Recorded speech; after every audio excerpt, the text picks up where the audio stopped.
Good evening. तो आज के आलोचना करब सेटा হচ্ছে যে ম্যাথমেটিক্স।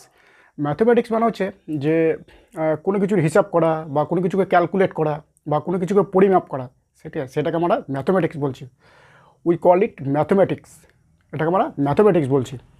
আর ম্যাথমেটিক্স যেটা পড়াবো সেটা যে শুরু থেকে একদম একদম বেসিক লেভেল থেকে, ঠিক আছে, একদম বেসিক লেভেল থেকে পড়াবো, যাতে আমি নিজেও যদি এই ভিডিওটা দেখি আমি নিজেও যেন বুঝতে পারি, ঠিক আছে, যেটা বেসিক লেভেল থেকে এটা পড়ানো হয়েছে। ওকে, যেমন এখানে লেখা আছে যে নাম্বারস হচ্ছে যে in Hindu Arabic system.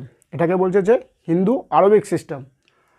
We use 10 symbols, মানে হচ্ছে আমরা 10টা চিহ্ন ব্যবহার করি, যেটাকে আমরা অঙ্ক বলছি বা ডিজিট বলি, ঠিক আছে। সেটা আমরা 10টা সংখ্যা ব্যবহার করি। সেটা কি 0 থেকে শুরু, 0 1 2 3 4 5 6 7 8 9, ঠিক আছে। এই সংখ্যাগুলিকে আমরা কি বলছি, অঙ্ক বলছি বা ডিজিট বলছি। আর এটা আমরা 10 সিম্বলস, মানে হচ্ছে 10টা চিহ্নটা আমরা ব্যবহার করে থাকি।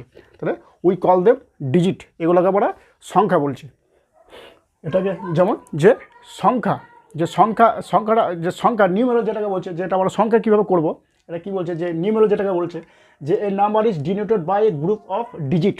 যে কয়েকটি সংখ্যা মিলে যে গ্রুপ বা সমষ্টি তৈরি করা হয়েছে সেটাকে আমরা সংখ্যা বলছি। ওকে, সেটাকে আমরা সংখ্যা বলছি। তাহলে সংখ্যা বলতে আমরা কী বুঝি, যে এখানে যে নিউমেরাল যেটা বলছে, যে সংখ্যা তত্ত্ব যেটা কী বলছে, যে কয়েকটি যে অঙ্কের যে ডিজিটের যে সমষ্টি বা যে গ্রুপ, সেটাকে আমরা সংখ্যা বলছি। আর এখানে যেমন দেওয়া আছে যে ইউনিট মানে হচ্ছে একটা সংখ্যা, 10 মানে হচ্ছে দুটো সংখ্যা, 100 মানে হচ্ছে 3টে সংখ্যা, 1000 মানে হচ্ছে 4টে সংখ্যা, ঠিক আছে। আর এখানে দেওয়া আছে যে 10,000 মানে হচ্ছে 5টা সংখ্যা বোঝায়, এবং লাখে হচ্ছে 6টা সংখ্যা। এইভাবে এগুলো ডিনোটেড করা হয়েছে, ভাগ করা হয়েছে, সংখ্যা দিয়ে এটা ভাগ করা হয়েছে বা গ্রুপভাবে এটাকে তৈরি করা হয়েছে।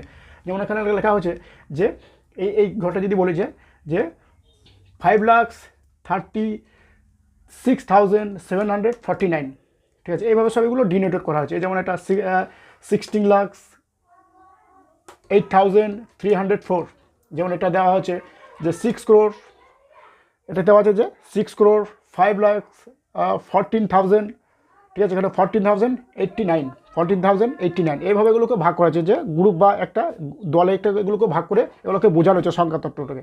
এখানে যেমন দেওয়া আছে যে 24 crore, যে 24 crore 16,803 এইভাবে এগুলোকে ডিনোটেড করা হয়েছে, বা এগুলোকে একটা সমষ্টি হিসেবে এগুলোকে ভাগ করা হয়েছে। তাহলে এটাকে আমরা সংখ্যা তত্ত্ব বলছি কিংবা সংখ্যা বলছি, যেটা গ্রুপ বা সমষ্টি নিয়ে যেটা তৈরি হয়েছে।